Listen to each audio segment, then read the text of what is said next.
Tick, tick, tick. The countdown continues to Super Bowl 49. You're looking live at the University of Phoenix Stadium in Glendale. Remember, we have a special Super Bowl Zone show starting right after this at 6:30, covering everything on the big game, so stay tuned. Meanwhile, we stay right here where Rob Gronkowski has taken the nation by storm since entering the National Football League.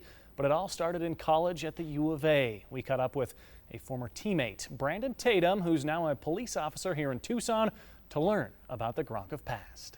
When did you meet for the first time Robert Gronkowski? I think it was maybe my sophomore year. He came in as a freshman, and I mean, it was very shocking that a freshman would come in and be his size and have the ability that he had. I mean, he had an impact his freshman year.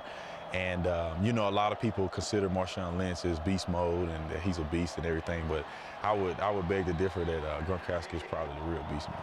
What was he like personality-wise when he first got there? Was he quiet? People can't probably picture him being quiet and not having fun. Right, that's the interesting thing. When I first met him, he's like a big kid. You know, he was quiet, a little shy and everything, but when he strapped on the pads and put on the gear and on the football field, I mean, he played like a man.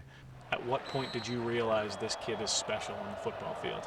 Yeah, probably the first day I saw him out there. Definitely have imposing size. He was big and he had some great hands for his size, and the way he runs routes, different things like that, the way he creates matchups. I mean, as a freshman, it was very telling. And then I had the pleasure of covering him in practice. And I've won some and I lost a lot, so. I was just going to ask, do you remember the biggest hit? Either way, you hitting him hitting you, a couple of times, both you guys were on the ground, anything like that? Just a couple times within our spring game, and we had a chance to go against each other. We didn't really do a lot of tackling in practice, but I remember a couple of them. He goes to the NFL and kind of takes the country by surprise a little bit. You guys weren't surprised when he went there and has had the success that he has. Yeah, we weren't surprised. Like I say, his freshman year, I think he could have played in the NFL. But I do think there were some components with the team and the position that we were across the nation, and the reason why his name wasn't as big. But I would argue that he probably was one of the best tight ends in college football ever. Like I said, with his size, his ability in catching the football, the way he ran routes, his maturity, I think that guy was probably one of the best ever. Who you rooting for on Sunday? Oh man, you know, I'm in between. I'm in between. I'm rooting for Gronkowski, but I do like the Seattle Seahawks. All right, so a little bit of torn. One player on one team, but the entire team on the other side. I hope he has a record-breaking day, but I hope the Seahawks win.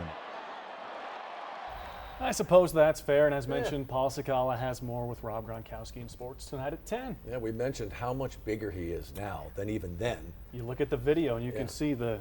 We saw him grow up before our eyes. Yeah, one of the toughest NFL players to bring down.